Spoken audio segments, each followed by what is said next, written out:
on AmericanFreedomRadio.com. Wow, happy Monday. It is May 4th already. We are going to be speaking with Mary and Ricky of rickyslife.com about the sex offender registry and some of these things that, I have to admit.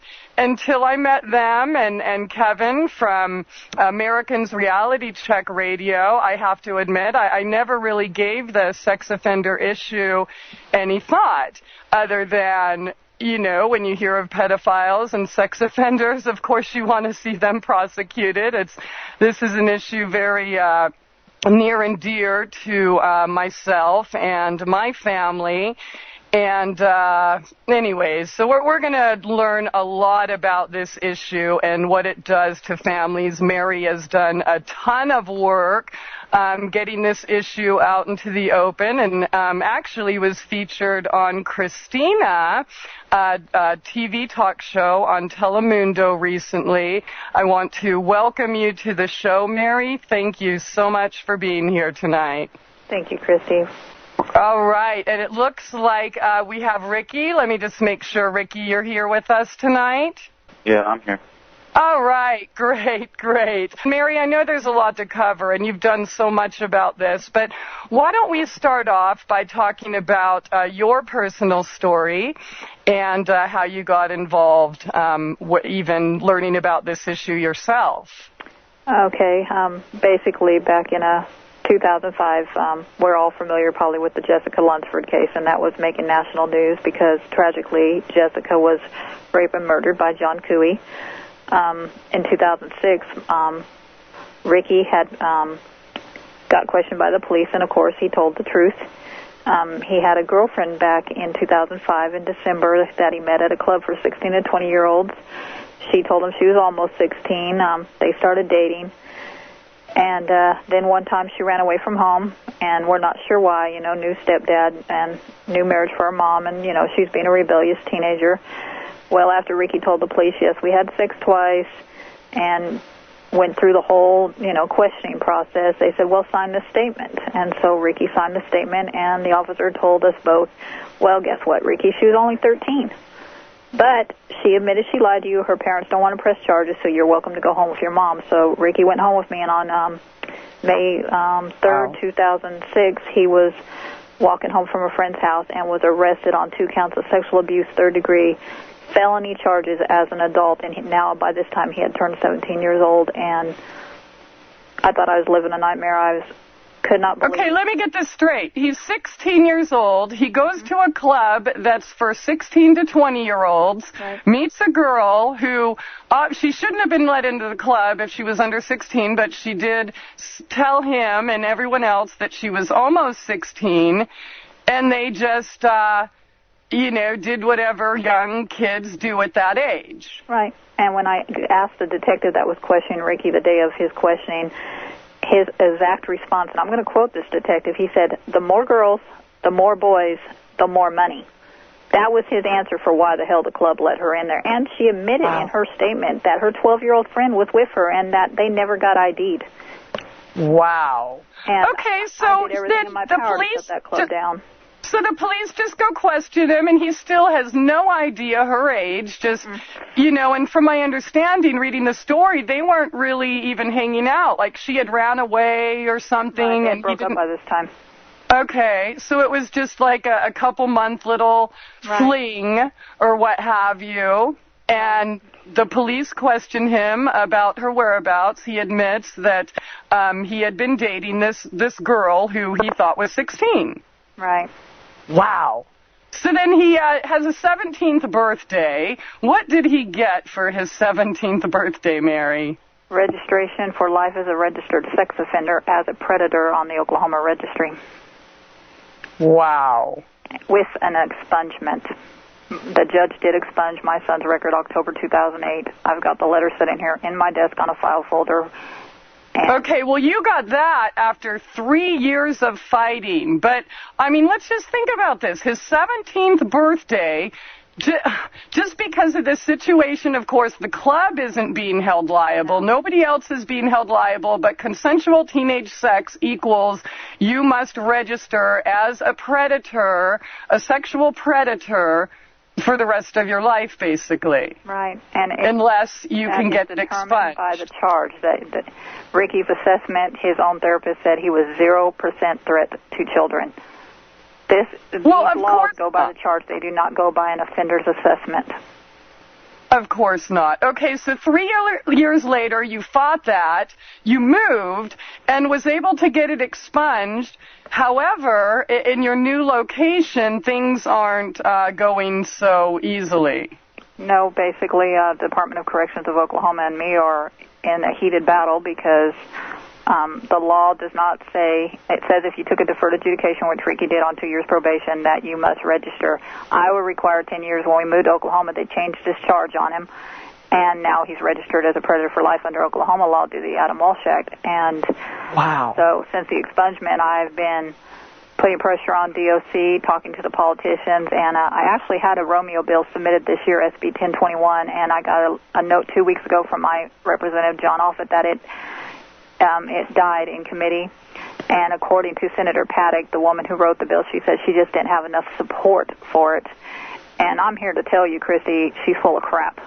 I have support. We've publicly been out here in Oklahoma. We publicly speak on the news. And, you know, even the newscaster, once we were done speaking, he put down the camera and gave my son a hug and says, never again will I look at the registry and think monster or child rapist. I will go to that person and give them a fair chance to tell me their side. And then if I have questions, I can go to the police and ask for their jacket.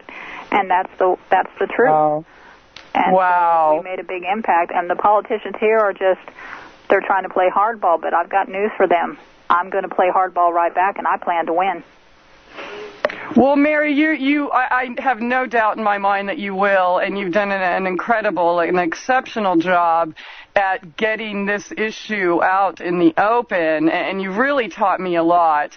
But so the way it stands right now is that Oklahoma wants him to register, or expects him to register as a sex offender for the rest of his life. Right. Now, what are some of the ways that your family is affected by being registered as a sex offender? Well, basically, my younger son, when Ricky was on probation, when we first met with the Oklahoma probation, he thought my younger child was a girl. And what happened is my younger son had laughed, but he wasn't in the room with us when we first met the probation. He's like, do you have a younger sibling? And Ricky's like, yes, sir. And he said, male or female? And I was like, well, what the hell has that got to do with anything? He says, well, if you have a daughter, he has to move out. And I'm like, Ricky is 17 years old. And he says, well, that's just the way it's going to be. And I said, well, he's a boy. And he says, well, I guess I'll let him live at home. And, you know, we have 2,000-foot residency laws here in Oklahoma, which means any registered offender cannot live within 2,000 feet of a public school, a park, or a licensed daycare. And now this year they got a new law, even unlicensed daycares for Tier 3, which Ricky is on the predator status. So wow. If a family moves in down the road and they say, well, I'm watching 2 kids, I have a daycare, guess who has to move? So basically, any mother who, say, is a stay-at-home mom could just say out of spite that I am a daycare provider, I'm unregistered, and then you would have to move. Yes, ma'am. Amazing. And you've been going through this since 2005? Basically, you know, Ricky met 2005. He was charged in 2006. He took the deferred adjudication plea in October 2006. So it's been almost 3 years, and like I said, the battle's just heating up. Wow. What are some of the reasons that he decided to take a plea deal? Basically, Ricky's public defender told us that he would be given a 5-year probation term, deferred adjudication, which means no conviction, no registration. If we did not take the deal and took this to jury, he said no matter what we did, we would not legally to sex. And we were scared. Ricky was 17 years old, and you hear all kinds of horrible stories, you know. You walk into a prison as, you know, called a child rapist, and, you know, we were scared to death for my son. So we thought, here's his second chance, 5 years probation, we can do that. Well, 5 minutes before court, the DA walks over to the public defender and says, we got a new law that passed July 1st, 2005, and deferred adjudications have to register 10 years on this charge. And wow. He came over and he told us, and we had, as soon as he told us, Christy, they were calling us into the judge's chamber for sentencing. And so Ricky just blew up, and we got scared because, he was angry and he was crying, and, and we walked in that court, and I was heartbroken. I sat there and I listened to my son bawl, and I will never forgive the government for what they did to my son. Never. Well, yeah, it affects where you live. It affects what type of job, if any. He can't get it affects what type of school, if any, you can go to. Job training. What about voting? He can't even vote. Well, he can vote, but Oklahoma's changing the law this year that Ricky can legally vote, but the politicians are telling me he can't, but the ACLU says he can. But basically, Oklahoma's changing any convicted felony. Anybody that's convicted of a felony will no longer be allowed to vote in the state of Oklahoma. So, the government is as corrupt as the days blue. They're taking away the voting rights because we are getting more and more people in this country into the prison system, into the probation parole system. They're documenting every single one of us. And so if they take away our voting rights, we can't get these slugs out of office. Of course. It is a prison planet. Wow. A tremendous percentage of the population is in the system on some level or another. Now, you're fighting that in Oklahoma. How is that progressing? Which part? About him having to register for the next 10 years. Well, Oklahoma's fighting me on it. Basically, we've got an expungement letter, and they basically told me throw it in the trash. It don't mean nothing to them. So we've got an attorney who, lady who came on my radio show, put me in touch with, and for a small price, she's doing the research, and, she isn't completed the research yet, but, she seems to be under the impression that they are violating Ricky's constitutional rights, but the cliche of this one is if they are, and we decide to go to battle, it could cost us $25,000 for her to take the case. And I lost my eyesight the same time Ricky got arrested. I went blind, completely blind, 5 weeks before my son's arrest. So we're living off my disability because Ricky can't get a job. His driver's license reads in bright bold across his picture, sex offender. Below our address, sex offender. Oh, come on. On the back of his license, sex offender. Now, I ask, why the hell does it need to be in 3 spots? Oh, my gosh. Cops usually have good eyesight, or they better. Wow. So, wow.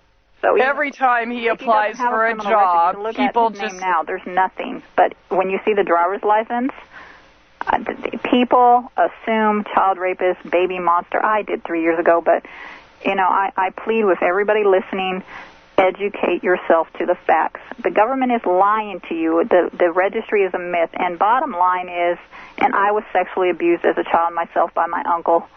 If they want to hurt a child, putting their picture and their address on a registry is not going to stop them. It is not going to stop them. If they're that dangerous and that violent, then we need to have a board assess them, a panel, and then lock them into civil commitment, put them in prison, hell, throw them in the Gulf of Mexico and feed them to the sharks. But we've got to change this. And tragically, the American people have stepped back. And yesterday I was in a conversation with a woman, and she said, well, they don't deserve any rights. Okay, that's your opinion. But I've got news for the American people in this country. We've got more registries popping up everywhere in this country, domestic violence, DUI, employee misconduct in Texas, because we allowed the rights of sex offenders who some have committed horrible crimes. But now, due to more registries coming, the government got away with one registry, so welcome to America, folks. We're all going to be on one now. Mary, what is the percentage of people on the registry that actually are sexual predators? According to the statistics by the Bureau of Justice, which is a government statistics side, 1%. 1% are considered pedophilia, yes. So 1 in 100 actually raped a little girl or did something offensive to, 1%. Well, Christie, let's think about this. Let's go through this real quick. The registry started as a violent, dangerous registry through the Wetterling Act. Jacob Wetterling disappeared in 1989, has never been found. His mother is a very sweet woman, very courageous. Then Megan Kenka was tragically raped and murdered. And I repeat, murdered. Megan's Law came out. Public Registry was formed in 1996. Then you had little Jessica, who tragically was raped and murdered, and that little girl was buried alive. I feel no empathy for John Cooey at all in my heart. Yeah. You know, but again, the key word here is murdered. Adam Walsh. Nobody knows if that little boy was sexually assaulted. All they found was his head in a canal, his skull. They never found his body yet. We've got the Adam Walsh Act. His dad's out there preaching against sexual predators. Mark Lunsford said in a hearing on March 10th, Jessica's father this year, March 10th, and said, well, if we have to sacrifice one to save them all, well, guess what? Mark Lunsford's son in 2007 was 18 with a 14-year-old girlfriend, charged with 2 felonies. They dropped it to 1 misdemeanor, 10 days in jail, 1 year probation. My son was 16. His son was 18. His son is not required to register. Why? Because daddy's out there preaching and advocating for these predator laws. And so my son was sacrificed, and I'll be damned if that's going to happen. Well, it looks to me like 99% of the list is being sacrificed. Now, we're rolling into break right here, but we will be right back. Now, think about this, folks. 1% of the people on the registry are actual sexual predators. Wow, think about it. We will be right back. We are talking about the sex offender registries and the many thousands, hundreds of thousands people they are sacrificing, of course, to keep us safe, while the real pedophiles and predators are actually legislating this and preventing people who know about it from voting, working, and moving on with their life. Mary, I'm blown away by that statistic. Let me ask you this. What are some of the other just abominable, outrageous reasons that others have made it to this list? Oh, there's plenty of them. A website that your viewers could check out would be changingthelaw.com. A friend of mine, her son, I believe at the time was 22, talking to a 15-year-old girl, internet chat. And, they were talking back and forth, and they actually had been friends for a couple of years. And basically her father saw one of the chats, turned it in to the police, and he just served 3 years in prison, and he is now registered 25 years on the registry. Never met her, never touched her. You've got people in decent exposure. I work with a lady's case here in Oklahoma through cfcoklahoma.org. She was prostituting. I don't condone that, but she was. And basically she got in a car with a guy, and he said, well, prove you're not a cop. And she said, how? And he said, flash me. So she did. He got her on indecent exposure. Now, let me remind everybody once again, these laws are to protect children. So I ask you, how did she put any child in danger with an adult male in the car who purposely entrapped this woman? Yeah. Wow. We've got people who go, I've got a guy I work with here locally who was out in the woods, and he had to use the restroom, so he did, not realizing there was a mother and her 2 children. The mother called the cops. He is now registered 15 years. Wow. Wow. Well, let me ask you this. If a bear shits in the woods, what does that make him? Well, that's what I want to know. And what about the sexting that's going on, which, a lot of the parents are actually coming out and speaking out against the cell phone pics amongst teens. But, there's a case that I'm aware of in Ohio, and there'll be a guest on our radio show soon, and her son was 20 and took a picture of his 16-year-old girlfriend giving him oral sex. Again, I don't condone that behavior, but now Colby is registered 25 years. Now, he's not a threat. The girl consented. And like I said, I'm not condoning it, but are we going to fill the registry up with stupid stories like this while the real predators hide in the registry? Because that's exactly what's going on here in this country now. These laws were meant to protect children and the public safety, but now it's just extended so far. Do you know some states even convict mothers of breastfeeding, and now they're actually appealing those and changing the law so mothers are not convicted as a sex criminal for breastfeeding? Yeah, I was going to mention that. I've read some really crazy things for breastfeeding or for taking pictures of your children in the bathtub. Child porn. Who does not take a picture of their kid's first bubble bath? I mean, come on. I have a photo, and Ricky's probation officer actually told me that I better put it away because legally he could charge me with a sex offense for child pornography, and I told him to get his book out and get the handcuffs. I was ready because you know what? If I go to jail, it's going to be for a damn good reason, not some 16-year-old having consensual sex, which was not forced or violent. And the girl admits that she lied to him. And even her family says Ricky should not be on this registry. But they had no choice. They never even filed the charges. The state took over this case. The state prosecuted this case. The state made a mistake going after my child. Wow, amazing. I came across a website that listed a bunch of ridiculous things, some of that we've talked about. You may be a sex offender if. Right. I mean, I'm sorry, but none of these things are actions of a sex offender. Well, I got one that'll blow you away. I got two. In Utah, if you flip someone off and they give you a ticket for lewd behavior, your third ticket for flipping someone off, and we all know that, us women get a little outraged when driving and might flip some idiot man for driving off, and that's now a sex offense. In Colorado, I read an article last week that men without their shirts, depending on how the officer writes the ticket, if he writes it under one statute code, you don't have to register. If he writes it under another one, you're charged, and you will have to register as a sex offender 15 years under Colorado state law. For flipping someone off. Yeah, and so what? Are we going to actually, these laws will protect children, but, I was kind of joking around. Okay, so if a man's out on a lake and say the cop doesn't like him because he's drinking a beer or something, so he writes it under one statute code, are we saying that he's going to be sexually offensive to the fish he was trying to catch? It just absolutely makes no sense, so I kind of, throw a little humor in there with it, but... if we don't wake up in this country and realize that this registry absolutely, in my opinion, and I've done 3 years of research, does not protect one child, then God help us. Yeah, I really don't see how that's protecting the children at all. What that is doing is appeasing the population. One of the things that got me in a lot of trouble with the law was exposing a sex trafficking ring. Right. They were trafficking. Of course, I didn't know. Silly me. I mean, I thought that when you see that happen, you go try to stop it and expose it, and then the police come do their job and save the girls. Well, apparently when the police are running the ring, that's not how it works.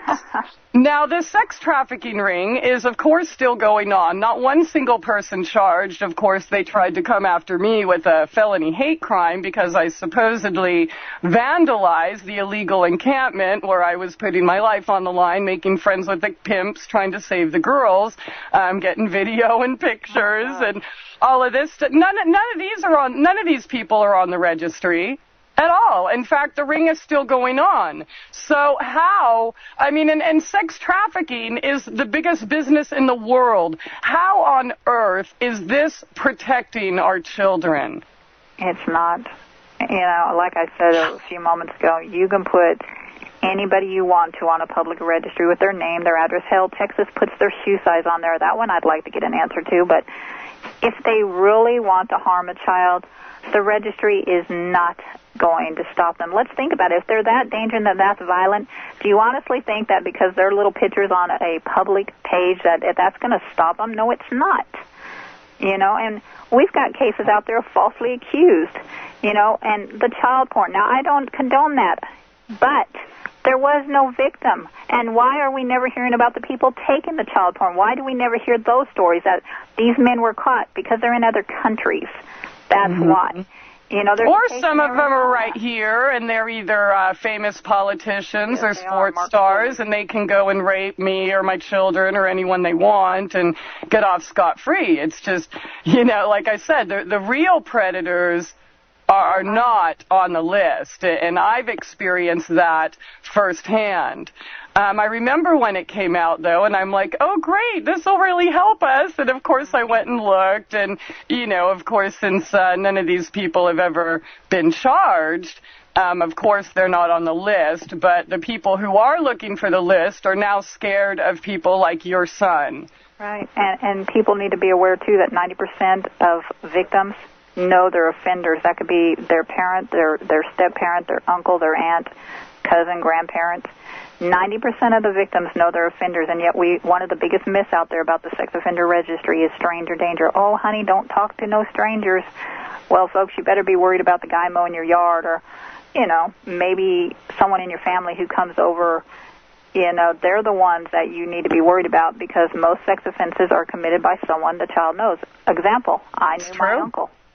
Mm-hmm. Absolutely. And I've got friends who were sexually abused, and all of them were sexually abused by someone in the family. None of us were strangers. Yeah, they kind of make it sound like, there's a sexual predator ready to jump out from every bush in your front yard, at the bus stop. Right. They're all lurking around your children's schools. I mean, wow. I don't even know what to say. Ricky, are you still with us? I would love to talk with you about this. Yeah, I'm here. Okay, I know you've been through a lot, and I really appreciate you being here with us. And I really want to commend you for all the work you're doing, and I want to talk about that a little bit later when we have some time. But can you express to the listeners, what was it like when you found out that you were going to be charged with a sexual crime, a sexual offense? I was scared. I was so young, I didn't know what to think. I had dreams of joining the military and becoming a cop. And then when this all happened to me, I was just scared I was going to lose it all. And then that's what happened. I lost it all. Wow. It changed your life quite a bit then. Yeah. Now, what about your community, your neighbors, your traditional support network? Did they, obviously we know about your wonderful mother, but other people, did they now kind of ostracize you because you're all of a sudden a sex offender? Yeah, a lot of them did. And then when we started going out publicly and speaking on the news channels, local news and stuff, they started being nice. They said, "We're sorry for how we treated you. We didn't realize your story." So it turned around once we started going out publicly with my story. So they did realize they were wrong, but initially they didn't even want to hear from you. They just turned their back on you. Yeah. In the beginning, they did. What was it like trying to find work? Trying to find work, I couldn't find nothing.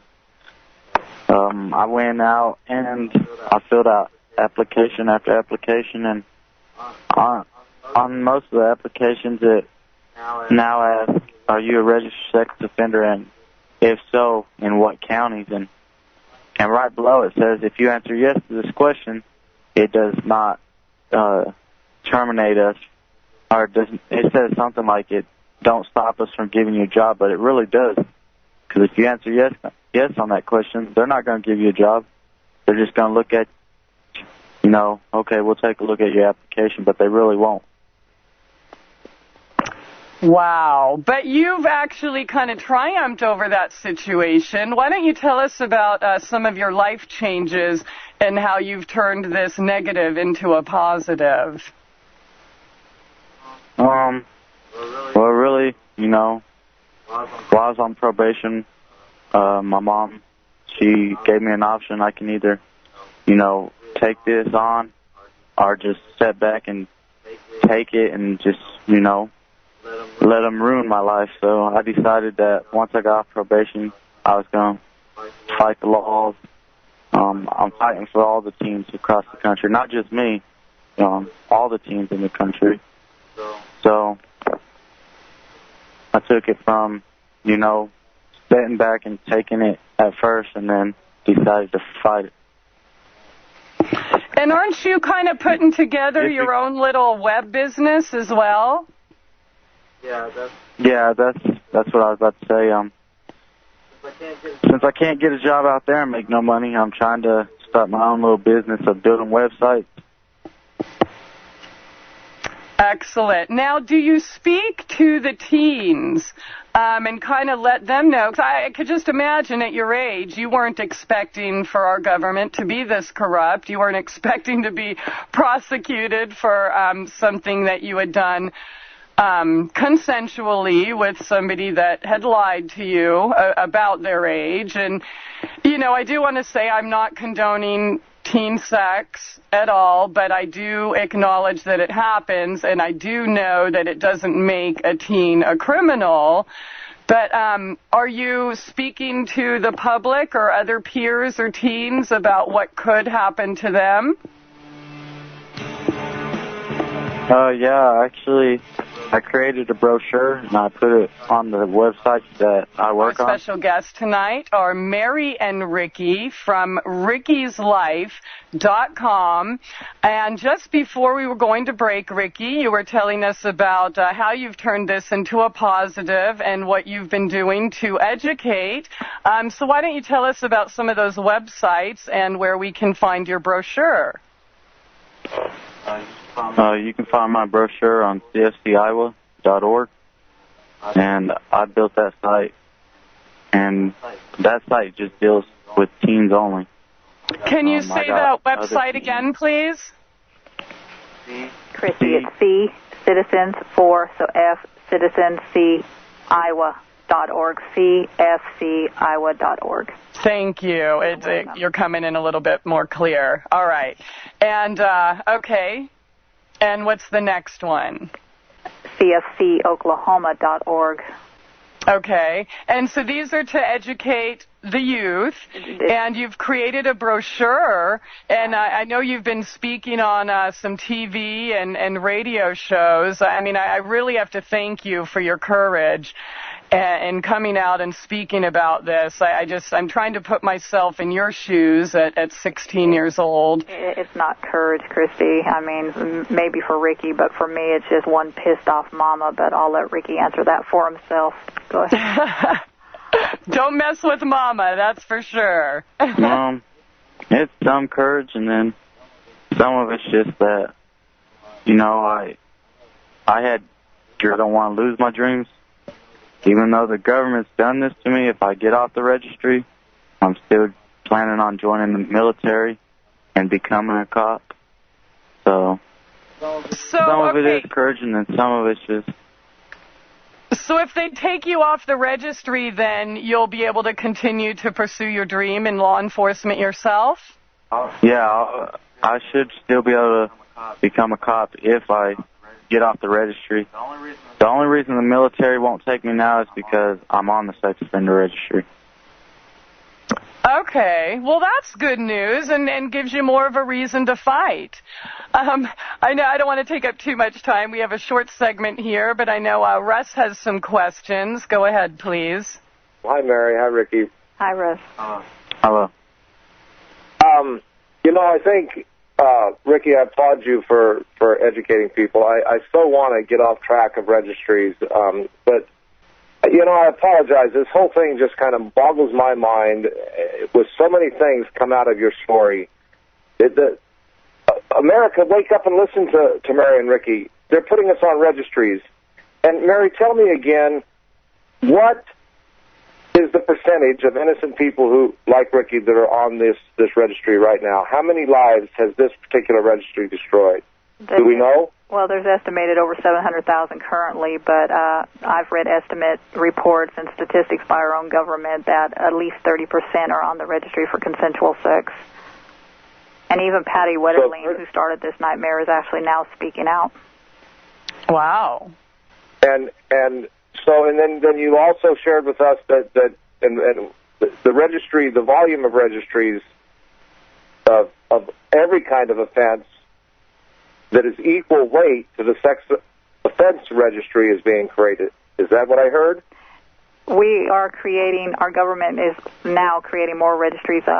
For example, Pennsylvania's got a domestic violence registry. Oklahoma has a violent registry, not just a sex offender, but a violent registry. Texas is looking at 2 registries this year, employee misconduct for nursing homes, also a DUI registry. And they will be in a public registry, but something that we need to clarify here is every state, when you're a registered sex offender on probation, parole, you are required to take sexual behavior polygraphs, polysmographs, as well as be polygraphed every 3 to 6 months at the cost of anywhere from $150 to $800.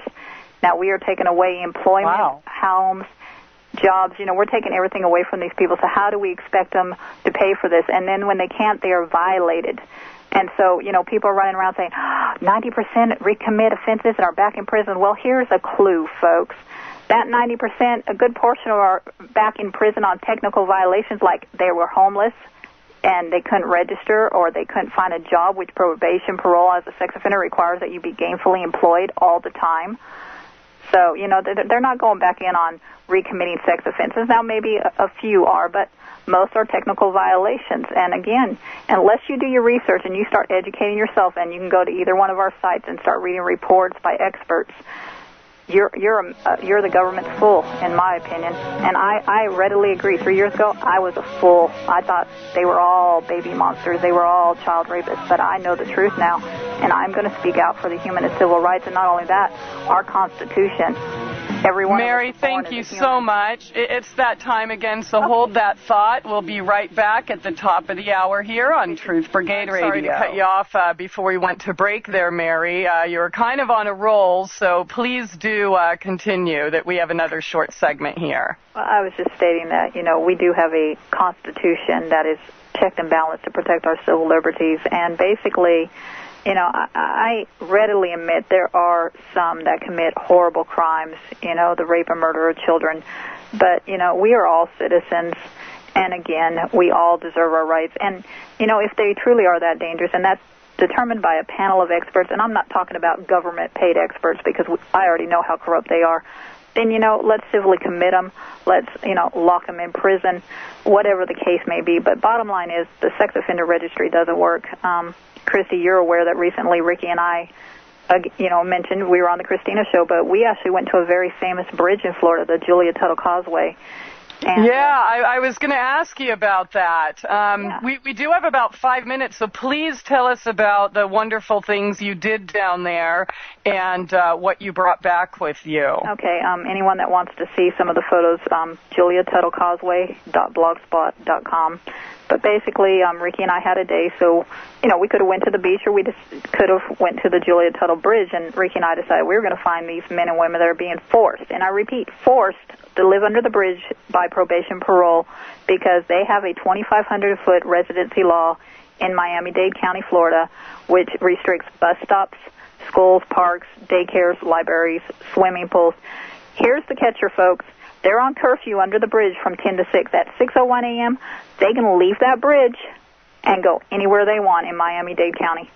They are only required to sleep under the bridge during those hours. Now, how is that protecting your child? I mean, we're saying you have to live under the bridge to keep our children safe, yet there is no law stopping them from going to the beaches, going to their jobs if they have any, which I met an 18-year, I didn't meet him, but there's an 18-year-old boy under the bridge who actually has a job but can't live anywhere in the city because of the 2,500-foot residency law, so he lives under a bridge and sleeps on a carpet with a blanket. So they are forced to live under the... I saw those pictures, and I have to say, I have never seen anything like it. And I've been to migrant encampments. I've been to where people have no running water and build their makeshift homes. I've seen it. But that bridge, so they're literally required to live there, but only 10 p.m. to 6 a.m. That's right. That's right, because of the residency laws, and they're saying that protects children. No, that's all hocus pocus. That's not the truth. The residency laws do not work. And, I tell anyone out there, if you got one case out there that proves that residency laws or the sex offender registry is protecting one child, please send to me. I'll publicize it. But bottom line is, it's not going to stop them. They've got 68 people under that bridge currently. No running water, no bathrooms. Wow. You know, now, there's probably a couple under there that possibly could be dangerous, but they're human beings, and I've been slammed. You took your son down there. Well, yes, I did, folks. I took my Ricky down there because you know what? This could be me and Ricky's life in a matter of years. Yeah. We've already got 2,000-foot residency laws. I get an unlicensed daycare anywhere near my place, and we're going to be under a bridge here in Oklahoma. And you have to move again. Yes, my move again. Goodness. It just seems everything is backwards. Now that's JuliaTuttleBridge.blogspot.com. JuliaTuttleCauseway.blogspot.com. Causeway, and anyone that wants a copy of these photos, just email me and I'll gladly share them. Ricky'sLife.com, and talking about the sex offender registry and what it is really doing. My goodness, if it would only do what it's proposed to do. So here I am looking at these pictures again on JuliaTuttleCauseway.blogspot.com. Mary, you get to go on a talk show. They fly you down to Florida, and let's not forget, Mary is blind, and you decided to spend your free time under the bridge taking these amazing pictures and investigating more about what this registry has done to the residents of Miami-Dade. Right. What can you tell? You wrote a really nice blog there. Can you tell us a little bit more about what you experienced with them? Well, basically, when we got under the bridge, it was like 10 a.m., and it was basically empty. Like I said, you know, they pretty much line out of there like ants at 6:01 a.m. It's very hot under that bridge. It's very oppressive. Obviously, the humidity in Miami is sweltering. You know, the sound overhead is so deafening. You literally have to yell across to each other as Ricky was taking photos. We did meet one young man. There's a photo of him. His name's Brian. I met his wife, too, but I will not put her name out there publicly by her request. Brian's story, he's currently 22, but when he was 19, he's falsely accused of rape, was given probation and said if he didn't take the deal, then he would actually be thrown in prison. His police report does state the police believe the victim was lying about being raped. His police report does state that. And yet Brian is going to be forced to live under this bridge for the next 5 years because of his probation. And once he's off probation, then he could actually probably leave Miami-Dade County and possibly go somewhere else in Florida or even leave the state of Florida and hopefully find a new beginning for him and his wife. So, now, yeah, I was going to ask, why don't they just move? Is it true that if you're on the registry, you have to stay where you're registered? Under Florida law, you're not even allowed to leave the county while you're on probation parole. But if you're not on probation parole, you can actually leave. And in some states, if you're on probation parole, you can do an interstate compact. But it's very hard to move to another state. For example, Ricky got an interstate compact, but I had already moved back to Oklahoma. I wanted my son away from what was happening in Iowa, and my younger son especially, because people were teasing him at school, saying your brother's a child rapist, and, you know, because they had put Rick in the paper. And so it all depends on your state. If you have family or a job, more likely they're going to transfer you.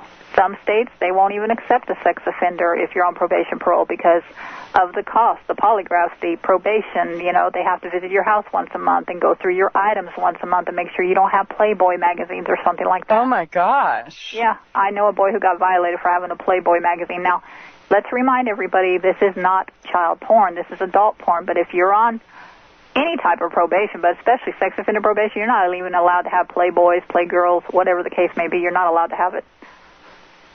And they literally, if you can find a home within the restrictive guidelines, they come to your home once a month to basically search all of your belongings and make sure that you're not raping any little children. Right. Ricky wasn't even allowed to have a condom in our home while he was on his probation. Now, would you not think they would rather have him practice safe sex? But Ricky wasn't even allowed to date while he was on probation without the probation officer actually meeting the girl's parents. But, you know, come on. I mean, Ricky was so destroyed by what they'd done to him that he's basically been very fearful of girls, and he still don't trust them 100%, and he probably never will. You know, I can't even imagine. Ricky, what is it like?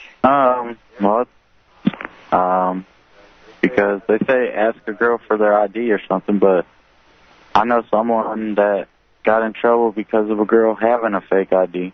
Wow, so it was his fault that his girlfriend had a fake ID? Well, he worked in a bar. He was 22. He worked in a bar, and a girl come in, and she had an ID saying that she was 21, so they drank some beer together. He was the bartender. They drank some beer together, and she went over to his house that night. The next morning, the cops knocked on his door, asking if the girl was there. He said, yeah, she's in my room.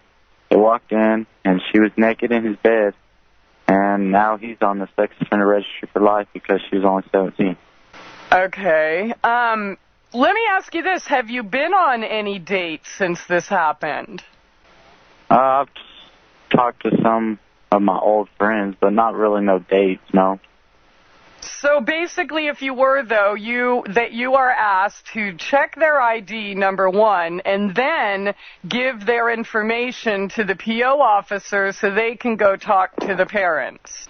Yeah, when I was on probation. I'm off probation now.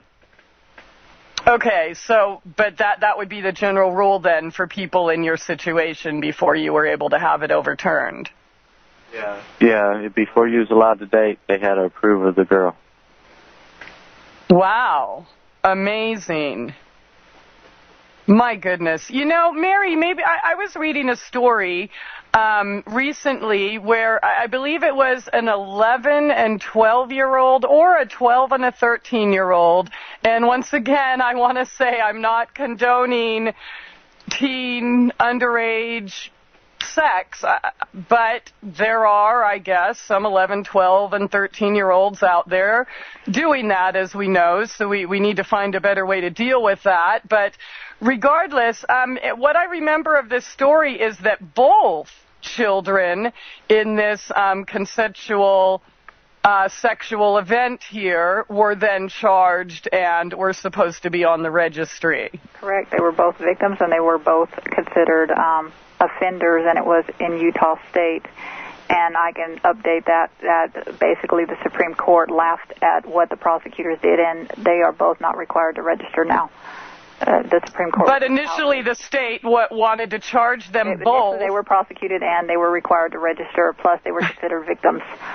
So they were both offenders, they were both victims, and both they wanted to have register for the rest of their lives. Amazing. Right. It's absolutely horrifying. And, you know, you mentioned that you don't condone teen sex, either do I, but, you know, I would like to throw a little bit in here against Planned Parenthood. Every state that I've contacted, I'm actually doing some research against Planned Parenthood now, gives birth control to 12-year-olds all across this country with no parental consent or notification. If the 12-year-old child walks in there, they'll tell them. If you don't want and the schools are doing it. Even the schools, that's right. And yet they're failing to educate them about the laws. They're not telling them, hey, your boyfriend can do 25 years. Hey, your boyfriend can be a lifetime registered sex offender. Why? Mostly because, you know, these kids don't understand. Kids live in the moment, you know, oh, who am I going to go to the prom with? Where am I going to work? You know, McDonald's, you know, and especially 12-year-olds. I mean, now, I don't want a bunch of little girls running around getting pregnant, so I don't have a problem with the birth control issue. What I have a problem with is our government is giving abstinence funds, $7 million last year alone, to Planned Parenthood, and yet we're not putting any money into sex education regarding the laws. I find that just hypocritical of our government, and I believe that the government and Planned Parenthood should be held accountable for allowing this to happen to our children without educating them. Well, you're right, because they are absolutely promoting it. They're doing it behind the parents' backs. I just read an article this weekend of parents who were charged because they did not allow their child to take the sex promotion classes in school, and which when my children were in school, I denied that as well. I just don't think it should be promoted in a way like that, and that we need to take responsibility and educate our children when they're old enough to learn. I mean, I honestly believe that they promote drugs and sex in the schools with these classes. Well, and, you know, like, I'm the perfect example. I'm one of those parents who had no clue. I mean, I always stated, you know, if you're going to have sex, then you need to use birth control, but you shouldn't have sex. But, you know, I'm also a realist, and I realize, you know, teens are probably going to have sex, so I'd rather Ricky use protection, the girl use birth control, if her parents, you know, knew as well. But I'm telling you, Christy, not in a million years did I realize that my Ricky would be registered as a predator for life for consensual sex. Violent rape, forcible rape, okay, but consensual? It still sometimes boggles my mind, but, you know, it's like I told the DA after we took the plea and we were getting up. She came up to me and actually told me. I would have never been able to charge Ricky if he hadn't told the truth. All I can say is she's damn lucky I was blind, because I'd probably be in jail in Iowa right now for assault and battery on a district attorney. Wow. I just, you know, and here Ricky thought that he was doing the right thing by answering questions truthfully, which we all, I'm sure, I know I've done that. And that come to find out months later, they used that against him for something, you know, and that was totally their own agenda. It had nothing to do with the girl. The girl didn't run away to be with him. He wasn't a predator. He didn't forcefully make her do anything, and vice versa.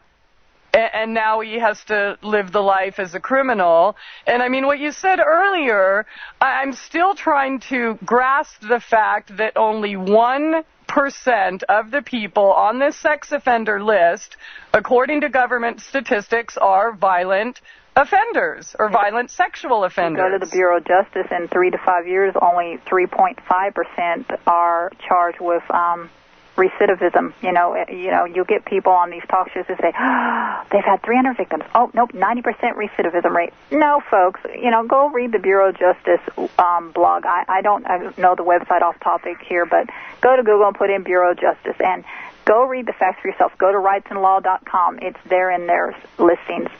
You know, if you are a former offender and you need support, go to sosan.us.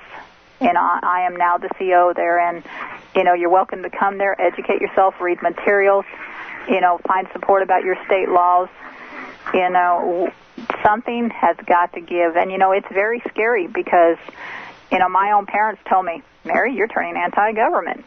Yep, and I'm probably going to be on a registry for it. But, again, at least I will be on a registry for, you know, something worthwhile. My son's on there, and his life is ruined because he was just being a normal, red-blooded teenage male. Wow. It's just, I'm having a hard time with that and what you've been through. But, I mean, you've really done remarkable things to turn this around. So why don't you tell the listeners, once again, mention your website once again where they can see all that, and let the listeners know what they can do to educate or combat some of these unconstitutional laws. Well, if you're a parent, please go to our websites. Again, csciowa.org. There's a brochure there, but it has been updated, so you're welcome to go to rickyslife.com. My email is there. Email me. Just ask for the brochure. I will send it to you. We don't have to have any other conversation if you don't want to. If you want to know more about the laws, email me. I'd be happy to talk to you. I'd be happy to come to any event with Ricky, speak out at, you know, youth groups, whatever the case may be. You know, Ricky has a goal to educate the youth. I have a goal for human and civil rights of all citizens of this country. You know, when we were at that bridge, there's just, I'm telling you, we still think about it. When we came home, you know, we've sat around the last 2 years whimpering and whining. Oh, Ricky's life is over. Oh, his life is destroyed. You go to that bridge, then you understand. You can read it all day long in these news articles. There was one in the Miami Herald yesterday about Julia Tuttle. But until you're there and you're feeling how these people are being mistreated, forced to live there, our animals have more rights in this country than the people under the bridge. And again, I'm not condoning their behavior, but they are human. And if we are going to allow our government to force one community of people and segregate them like we're doing to the registered offenders under that bridge, how long, folks, before all of us, for something stupid 20, 30 years ago due to retroactive laws, are going to be living under a bridge, who are going to have our children under that bridge? I mean, Let's be realistic. If you're going to take away the rights of one community, how long before all our rights are taken away in all communities? We've opened up a hornet's nest, and the government is going to slide right in there and destroy all of us. Well, Mary, what did you say there were 67 people living under that bridge? Right. Okay, so according to the Bureau of Department of Justice statistics, only 2/3 of one person living under there could even be a violent, real sex offender, right?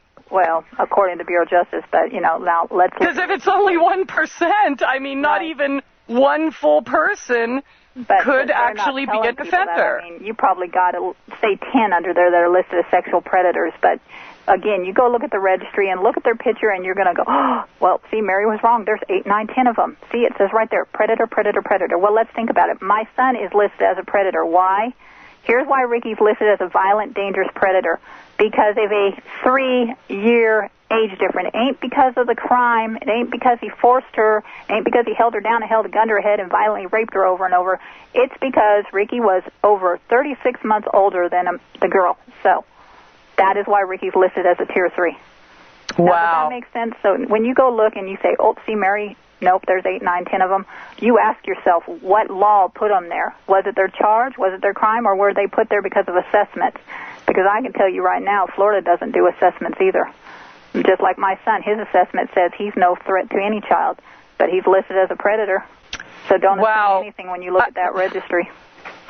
Now, you know, I'm trying to think about why they would want all those people living under the bridge. Because, you know, I want to tell you, I did some little documentaries on homeless people in Skid Row in L.A. Mm-hmm. And while I was there, they were telling me that at 6 o'clock every day, the police come by with a truck and they arrest those that are still on the street, and then they throw away, literally, dump in the truck all of their belongings. Mm-hmm. And I had crossed the street literally while I was interviewing another person. I saw the bicycle cop in the background. I looked to the right to the person I was just talking to. There he is being arrested, and they bring the trucks in. So why? And you know, the amazing thing about that is that they literally try to get all the people there. They drop them off there, and there they are taking their belongings and arresting them over and over. Why are they forcing people to live in those kind of conditions under the bridge in Florida? And then what type of special code do they have to allow that there with what they don't have in California, other homeless people, which I do want to mention, half of them were veterans. Right. Okay? There's a lot of veterans that are homeless as well as registered in this country. You know, but basically, you know, like I said, Florida goes by county statute, and Miami-Dade's holding a 2,500-foot. Broward County just passed it for a 90-day temporary stand, 2,500 feet, but they're forcing them under the bridge for one reason, because they've got the Floridians believing it's going to protect their child. But again, at 6 a.m., they're walking out of there, hiking up like ants. They're getting out. And if they were sexual predators, they could easily walk to a children's school bus stop at that time, right? But it's that time again. We're rolling into. What child's out between 10 and 6 a.m.? If your child's out at 10 to 6 a.m., maybe you should be in jail. Mary, Ricky, I want to thank you both for being here tonight and all you're doing to get the word out about this issue. I think it's wonderful that you're educating the youth. And, I mean, wouldn't that be something if you went to all the schools that Planned Parenthood were in and said, hi, can I have a 10-minute segment in your class? And I would love to, but Ricky's not allowed on schools. Even when he has children, he won't be allowed around his children's schools for any other teacher conferences, events, or anything under current laws. Oh, come on. I'm serious. Oh, my gosh. So look at the collateral damage being done by these laws, and I'm not talking just kids like Ricky. I'm talking the collateral damage to all our children in this country from these laws whose parent or grandparent may be in this registry. Amazing. Yes, ma'am. Absolutely amazing. Well, Russ, you've been so patient. Thanks so much. I know you have a few questions. Thank you, Christy. Ricky and Mary, both, either one. You know, you mentioned the Constitution earlier. Well, first off, how prevalent are these laws? I mean, if you relocated to another state and didn't register, how long would it be before they discovered you? They've got a special or how would they discover you? Marshals that actually look for non-registered sex offenders. So, you know, I don't believe it'd take long because they could track you by your driver's license if you switch to another state or your Social Security number. So, I mean, if you're rich, hell yeah, go for it. But, you know, basically we're not, and we're not going to run. We're going to register, and we're going to do this legally, and I will beat this. Okay, but all right. What are they holding over your head, Ricky? I mean, if you don't register, what will they do to you? Well, they got mandatory 25-year sentence right now. Say I didn't register, and they come and pick me up, I'm doing 25 years in prison. So I guess it's a mute question to raise the topic of, you mentioned the Constitution earlier. This is an unconstitutional act that's been brought against you, and just saying no, I suppose the price is too high, huh? Oh, yeah. No, yeah. 25 years in prison at my age. I'm just 20 years old. I don't want to even... I've seen behind bars, and that's not a life that I want to live. Well, yeah, that makes sense. Do we know what the ratio of race is on this registry list? Is it predominantly white? Is it mixed, black, white, brown, yellow? Honestly, Russ, I cannot answer that. I mean, obviously, you know, I was full enough till the Christina show just to be thinking about the youth and, you know, the white. And then I realized on the Christina show, as some of the women broke through security and got to Ricky crying, trying to touch him, saying, poor amigo, that I've got to start reaching out to the Hispanic community as well. So all our interviews are now being translated over to Spanish by a friend of mine.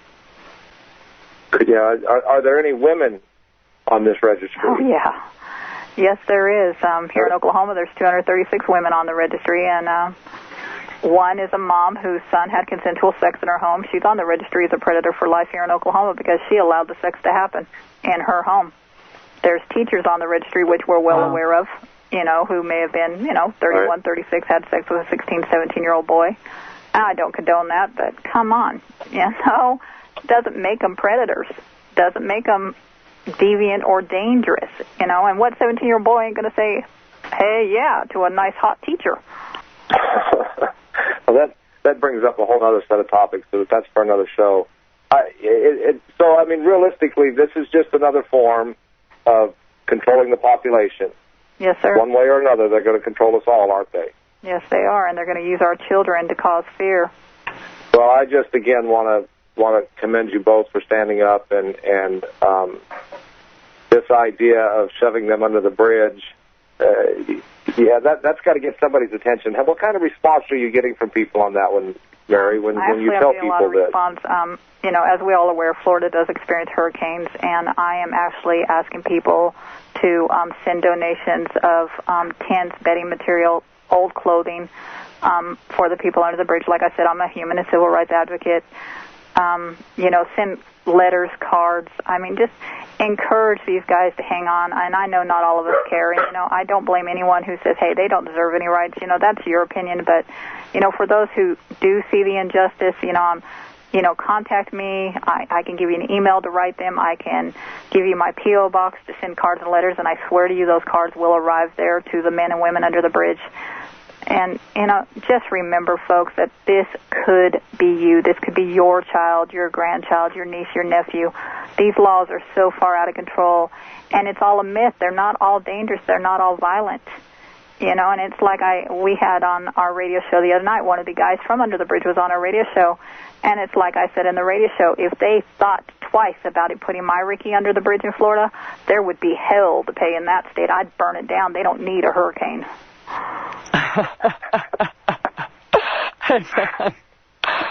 Well, Mary, tell us some of the things, some of the ridiculous reasons that people are on this sex offender registry for those that have just tuned in. Internet chat, so they call it internet solicitation. Read a story on changinglaw.com. That one is pretty bad, especially when we got our ex-politician, Mark Foley, who had internet solicitation with a 16-year-old page, and Mark Foley isn't registered, but yet the boy in the changinglaw.com is. We got a lot of youth out there who, maybe 21, 22, and the girl's 17 who have consensual sex, but guess what? Age of consent law is 18. These boys are required to register. There's a case I just came across in Texas a few days ago. A 10 and 11-year-old brother are required to register. You want to hear some horrible stories? Ethicaltreatment.com. Then click on stories. Brothers being registered because they were measuring each other's peepees. Cousins being registered because they were playing doctor. Utah, flip someone off 3 times. You're on the registry 15 years. Colorado, depending which cop you piss off and what statute code you write on your ticket, you could be a registered sex offender for 15 years for not wearing your shirt. You know, child porn. Okay, I don't condone child porn, but there's a case in Arizona where this kid downloaded music files. What kid doesn't? There was child porn behind the music files. He was required to register for life.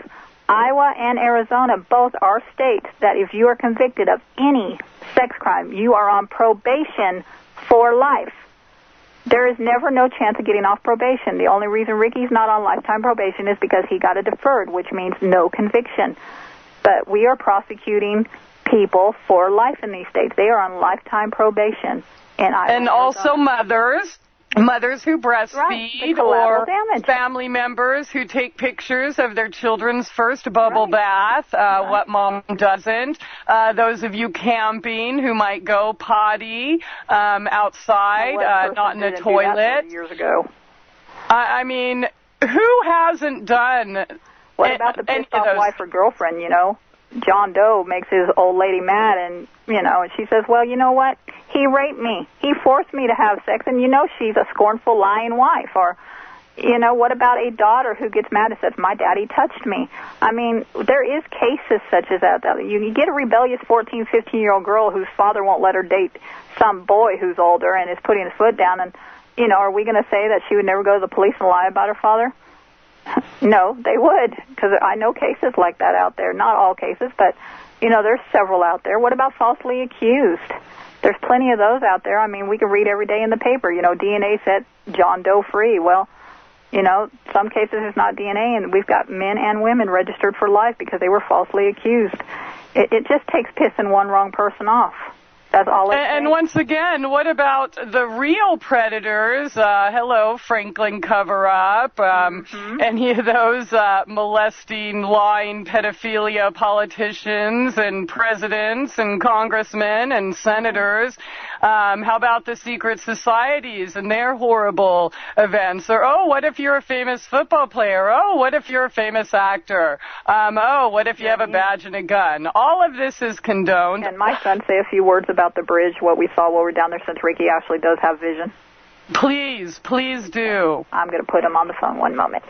Yeah, when we was at the bridge, when I first walked under there, the first thing I saw was a sign they painted on the, I guess it'd be concrete slabs holding the bridge up. And they painted blue waves around it like the ocean water coming in on it. And it said, "We are not monsters." That's the first thing that caught my eyes. And then all the like houses they built out of wood and the generator sound, and then the cars just going over the bridges. It was real loud. It was so hot, you just like, it was hard to breathe under there. And then just the guys are really dirty. You know, their clothes are all ripped up. There's flies by the trees from where they have to use the bathroom. And it was just so sad. Like, I don't know how anybody could live like that. I mean, it's sad to say, but they get treated better in prison than they would living underneath the bridge. Well, Ricky, how did it make you feel realizing that that could be you? Scary, because, you know, if that was me, I don't know if I would listen, even with the price to pay. It'd be one of the things where, you know, I could face 25 years in prison, but then, on the other hand, living under a bridge like that, it would kind of come down to two sides of the ballpark. I either take my chances of not registering and just go to prison where they, you know, 3 times a day you got a shower, you can take showers, and things like that, to living underneath the bridge. Well, you know, getting back to the laws and the way they were written, if it's not constitutional, it's not law. So maybe, what if everybody on this registry that shouldn't be on there says no and argued it from a constitutional standpoint? Too scared, really. It takes money, and that's something most registered offenders, former offenders, do not have, is money, because they're taking their jobs, they're taking their homes, they're taking their families. Alabama, you're not even allowed to live with a child under 18 if you're on the registry. Even off paper, you're not allowed to live in a home with a child under 18, and Ohio's trying to pass that currently. So if you have a sister You're not allowed to live there. If she's under 18, you're not allowed to live there. Wow. Even if you're not on probation, parole. So, what's constitutional about these laws? Retroactive, the Adam Walsh Act. Nevada tried to pass it all the way back to 1947. Megan's Law didn't pass till 1996. The Oklahoma Registry goes back to November 1st, 1989. That's retroactive. Our state constitution and our federal constitution both prohibit retroactive laws. Our politicians and our governors are sworn to uphold the Constitution, but they're not, because they're using our children as a fear tactic against us. We're protecting your children, and anyone is going to want to protect their children. But, here's something that came to light last week when we had a special doctor on our show, Marshall Burns. They created these laws to protect our children. The mothers pushed for these laws to protect our children. What mother wouldn't? But now the consequences of our actions is our children are being placed into the registry. And so we're going to come out fighting, because you mess with a mama's cub, and you're in deep doo-doo. Welcome back. You're listening to Truth Brigade Radio on AmericanFreedomRadio.com. This is the last segment. We are here tonight with Mary and Ricky from rickyslife.com. If you want to learn more about their story and find out more about these unconstitutional laws and what they have done to families. Mary, I'm wondering how long it's going to be before, they have your neighbors turning in new mothers who took a picture of their naked baby in the bathtub and throwing them on registries, or, with all of these reports of Homeland Security and FEMA and FBI, blah, blah, blah. I mean, those who have bumper stickers are terrorists and all this crazy stuff. Are they going to add that to the list too? Moms who breastfeed? For a hospital, and they've been warned a year ago that they're not, when they take pictures of babies, newborn babies being delivered or whatever the case may be, they cannot get shots of any of their private areas, or they could be charged with a sex offense. So basically, oh my take a picture of the head or whatever, but they can't take a picture of the naked baby anymore for the mother's portfolio. So if I have a friend who took a picture of their baby, or God forbid has pictures of their baby's birth, should I turn them in? Would that help keep the children safe? According to the politicians, it will. Amazing. My goodness. Mary, we have about 6 more minutes. Once again, why don't you tell the listeners all your websites and ways that they can get involved and educate their own communities about this just absolute ridiculousness? rickyslife.com. My email's there. Please contact me. I will send you a free brochure. You can download the brochure at cfciowa.org. But again, the one on CFC Iowa is actually our older one. It's now been updated with my new phone number and address, so you can write me, and Ricky and I can come and speak at any church events or any other events. The key is... So he's allowed to go to churches? Pardon me? He's allowed to go to churches? Yes, he is. Oh, how nice. Yes, Ricky's allowed to go to churches. Bottom line is parents need to educate their teens and educate themselves. Again, I was a dumb parent 3 years ago. As citizens, we must educate ourselves regarding the laws and what our government is doing. CSCIowa.org, lots of reading material there. Like Ricky stated, it's mostly youth stories, but we've got reading reports there from experts who are speaking out statistics-wise about these laws regarding all. CSCOklahoma.org. If you're a family member and you need support or just information about the laws, you're welcome to come to SOSEN, SOSEN.us, become a member. We got reformsexoffenderlaws.org. There's state affiliates there if you're listening and you need assistance in your own state. There's just so much help out there. But, bottom line is, folks, you've got to become aware that the registry, and this is my opinion, but it's a joke. It's just bogus. We've got thousands and thousands and thousands on there, and we spoke briefly about, well, they all should just not register. Well, many of them are scared. You've got wives out there whose husbands are in this registry, and, he can go do life for failing to register. Would you want your husband to do that? Probably not, Does he want to miss out on his children's lives? At least he could be at home with them. He may not be able to go trick-or-treating or go to their parent-teacher conferences or the baseball games, but he can at least be at home with them and hug them every night and say, I love you. Their lives are being snatched from them, and we're allowing it. And I'm not saying they're not all dangerous, But we need solutions and effective laws to protect our children, and no registry is ever going to accomplish that.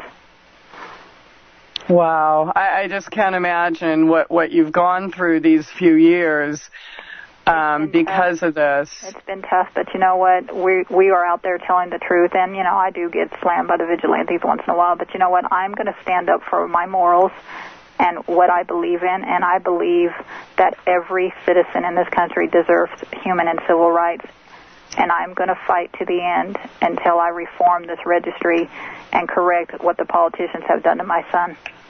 Mary, you mentioned you get kind of attacked by vigilantes. I'm wondering, do any of these people really believe that your son should be on this registry? Yes, they do. You know what, Christie? Wow. They actually talk that I'm not blind, that I'm pretending I'm blind. You know, anybody that doesn't believe that, they're welcome to walk right up to me, because when you stick out your hand, I'm not going to know until you say, hey, Mary, my hand's out. You know, I mean, you know, and I don't know. You know, the vigilantes, they have their opinion. I don't blame them for their opinion, you know, but I could say it's wrong, you know, and that's my opinion.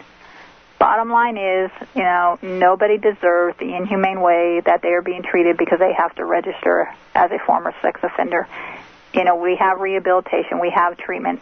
And you know what? I will readily say right here, if they commit a second offense and are found guilty with evidence, then throw away the key.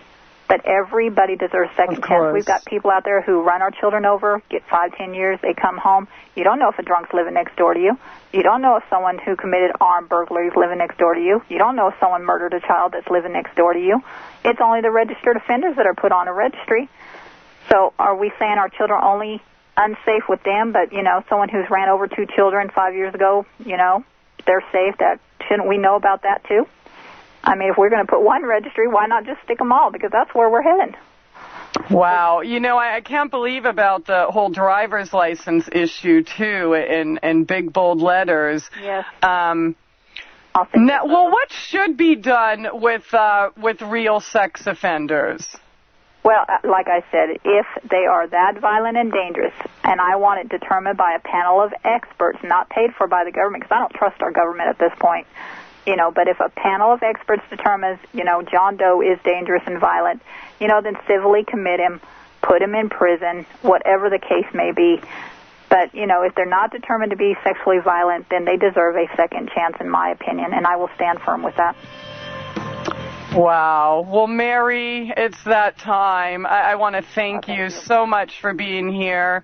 And you, Ricky, if you're still there, we have about 20 seconds if you have any closing thoughts. Yeah, I just want to say You're muted. thank you, Christie. Thank you, Christie, for letting me be on your show and get my story out there. I appreciate it.